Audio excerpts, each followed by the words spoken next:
I told you this wasn't the week of springers. It just kind of worked out that one review led to another. Anyways, welcome to the video that so many of you have been waiting for since February. As always, this is in good fun. It's okay to laugh at the expense of things you like. Though, this time that message may be less vital than normal, as we are transitioning from the movies that I hate to the movies that everyone hates. I don't understand why these ones in particular tend to get viewed as the bad ones in the franchise, when to me they feel exactly the same as what came before. But hey, at least I feel on the same page as the culture for once. I'm trying to hit 10k subscribers by the channel's second birthday on August 8th. That's pretty much not happening at this point, but we can try for 9. So if you enjoyed this video by the end, please consider subscribing. And share it with even the people who will hate what I have to say if you can.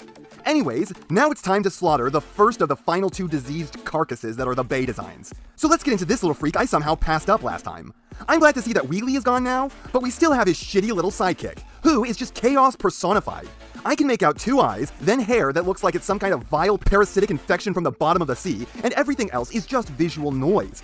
Can someone please explain this picture to me? His hand is out of focus, then part of his face, which is further away, is out of focus, which wouldn't be so weird if it had just stayed out of focus all the way up to his face, but for some godforsaken reason, his elbow is in focus, and his ass is out of focus, despite the fact that it went back into focus between his face and there. How does one fluctuate the focus to 3 different depths in one photograph? Did Bay drop his camera on the lens, or did he touch every button on it trying to figure out what they did because he's too dumb to read, so he accidentally created some mutant bastard settings preset that somehow did something that no camera should be capable of? Why did so many Cybertronians in these stupid movies have misshapen eyes and literally deformed bodies that would make it hard for them to ambulate? I know they're already ugly, but it's like Bay looked at them and said, but we can do worse. And he didn't mean that like it's good enough because it could have been worse. He meant, we have more down to dig, so let's go!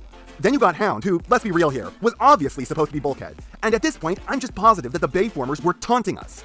They were intentionally making the designs wrong just to give us the middle finger, and then the 2 times that they did the designs correctly, they used someone else's name just to twist that knife. Like in Dark of the Moon, you obviously had Alpha Trion, but they gave him a completely different dude's name because they can't be right. They can't allow that to happen. That could make the pre-existing fans happy. And then here you got Bulkhead. I mean, they're even using a ratty beard that looks like he cut it off some homeless guy's face to imply a large chin. Short legs, green, likes to fight even. Yeah, that's Bulkhead. This was them fucking with us in the dumbest, most childish way possible. Then there's Galvatron, who supposedly looks like Megatron according to the characters in the movie. How? In what way? Were the filmmakers just so used to the characters not looking like who they're supposed to be that they literally can't tell the difference anymore? Like, no matter what they see, it just looks like whatever character was in their idiot heads at the moment. Oh my god, look, it's Optimus Prime! I think this is probably the design from the movies that my eyes reject the most. Like, whenever I look at this thing, it's just a gray blur. I feel like I need glasses whenever this asshole crosses my gaze. And I honestly can't tell if it's just that indistinct, or the amount of bloom and lens flares coming off of him is giving me a stroke. Was Bay like, so who's this Galvatron loser I'm making the villain of this turd I'm working on?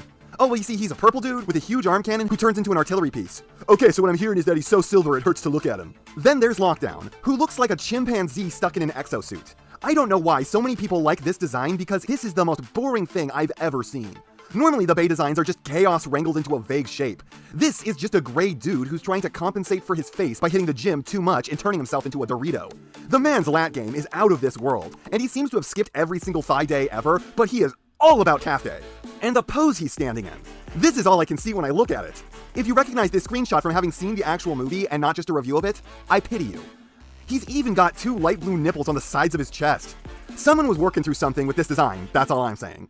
Maybe I do know why this movie is so hated, because it's clearly the point where they just gave up based on the names they gave all these characters. I mean, McLaren Decepticon, Aston Martin Decepticon, KSI Sentries, KSI Bosses, KSI Two Heads, Oreo Transformer, who exists just so that way Bay can live up to his dreams of being the world's biggest sellout, Stupid Drones! Stupid Drones! They just did not give a fuck when they made the stupid drones, and I kind of love them. Like, the next movie had the stupid Vespa thing who says Chihuahua, but like, why were these not the mascot of this movie? How have I never seen these before now? Why are we not worshipping them on an altar sacrificing the blood of shirts that aren't tight enough to them?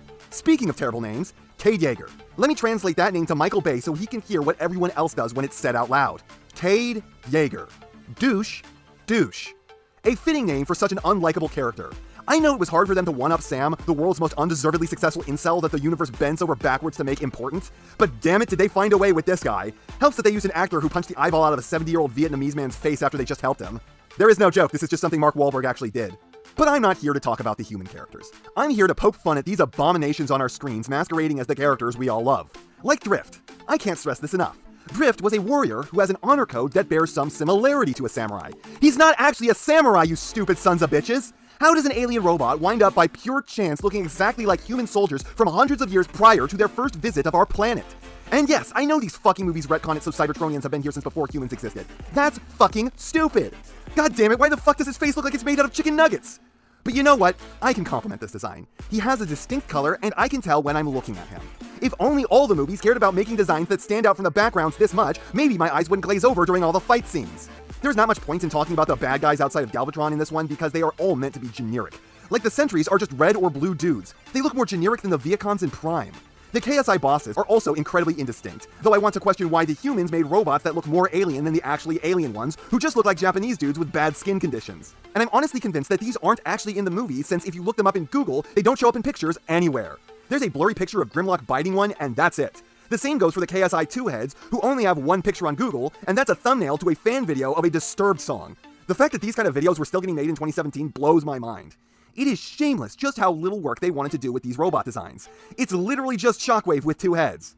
It's even still purple. It's honestly more purple than Shockwave ever was. Then there's the Junkheaps, who I gotta be honest here, are probably the best designs the movies ever came up with. Distinct, identifiable, built like a creature whose body isn't a curse from a higher being, and not blatantly being a different species than the Autobots, so the whole thing comes across like the Autobots are being themselves invaded by aliens. Gotta love how they made sure to give each one their own unique and distinct cock that's clearly from the same family of cocks. That's how you know it's a Bay film right there. And then you got the Dinobots. And I have a question. If you aren't doing the Dinobots, then why are you doing the Dinobots? What is this Grimlock, Scorn, Slug, and Strafe bullshit? That's like saying, hey look, it's the Avengers, Captain America, Steve the Accountant, Legally Distinct Iron Man, and Amelia Earhart. Grimlock is also based on a samurai because apparently the creators were just stuck on that concept this movie, and all of them are based on some kind of knights. At least knights if they were designed by H.R. Geiger. I mean, you pretty much don't see any of them in this piece of crap because the camera in the scenes they are in is always basically focused on their knees the whole time.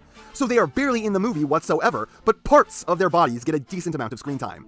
I'm pretty sure they're just here so Optimus can completely heterosexually dominate and ride other men. Seriously, someone was working something out with this movie. I don't even know why they're called Dinobots in this. 2 of them are kind of dinosaurs. Grimlock is a monster in the general shape of a T-Rex but with cat ears for eyebrows, and then Strafe is a weird 2-headed dragon abomination thing. Why were there 2 characters in this movie with 2 heads? Was that seriously someone on the production team's fetish? Like, what is even with these alt modes? They aren't disguises, and I can't help but feel that they don't have any advantages over their robot modes, except for the fact that they are able to be heterosexually ridden because that's totally not gay. Believe me, it's super straight. I'd honestly criticize these designs more, but there are no shots of these stupid things in this movie where I can actually see them. I'm not joking when I say the first time I ever watched the scenes with the Dinobots in them, my jaw dropped because I've never seen anything shot so poorly. How do you film an entire CGI action sequence out of frame, you hacks? It's CGI! Everything in it is where you put it! And the whole fight between Grimlock and Optimus is completely incomprehensible because none of it is on screen. You just get like the corners of elbows and fists in shot, and that's the fight scene. It would take exactly as much work to do it wrong as it would to do it right. These movies make me feel dumber! Then lastly, we got Crosshairs, and I think the filmmakers were just out of ideas at this point. This is a dude who transforms into clothes. I'm not saying that's his alt mode, I'm saying that parts of his body when he transforms are clothes. His body has superfluous mass that gets in his way. He has the capability of tripping on his own flesh. This is more offensive to me than the Cybertronians with tiny legs and giant round bodies who have to waddle everywhere, because this takes more effort to make than that, and it's exactly as much in the way of his entire life. Plus, among the new Autobots, he is easily the ugliest chud. Look at his face. He's got a giant set of lips inside of his even gianter lips. Why is his mouth eating his own mouth? And Jesus, he's got some huge lips. Even the smaller set would make Overlord jealous. And what is with the Autobots in these movies just having the worst kinds of people on their side? Whether it's this asshole who seems like the kind of guy who would steal something out of your car if you gave him a ride, Ironhide who likes to intimidate all of his friends by constantly pointing loaded guns at them just for fun, Jazz who introduces himself to everyone by calling them bitches, the dude who basically only speaks in references to stuff he's watched, Captain Cultural Appropriation here, the Blackface twins, and then the dude who likes to hang out with pubescent girls. Though to be fair, that's more just a general bulkhead thing, and not just a trait they gave him in the movies, so I can't hold that against just this version of the character. But I think they know they're all assholes, because everyone in these movies hates each other. Why? They don't have to watch this shit. Though, I guess they are constantly inflicting their visages upon each other. Lord knows I couldn't stay sane if this is what greeted me every time I looked in a mirror. Man, I wanted to have a lot more venom for this one, but honestly, the problem I found writing this script is that a lot of the designs here are just really boring. And the next movie shares most of the same characters, so if I go to town on all of them here, then I have no material for the last movie in these live-action dumpster fires. I hope this one was enjoyable, and I hope the next one is better. And that's not half what I have to say, but it's enough what I have to say. And I know, you know, what everyone else tells you to do at the end of these videos. So, if you liked what you saw here, please do that. And if you'd like to take it a step further, then please, share this video with any friend you think may be interested. I hope you all enjoyed listening to me waste your time.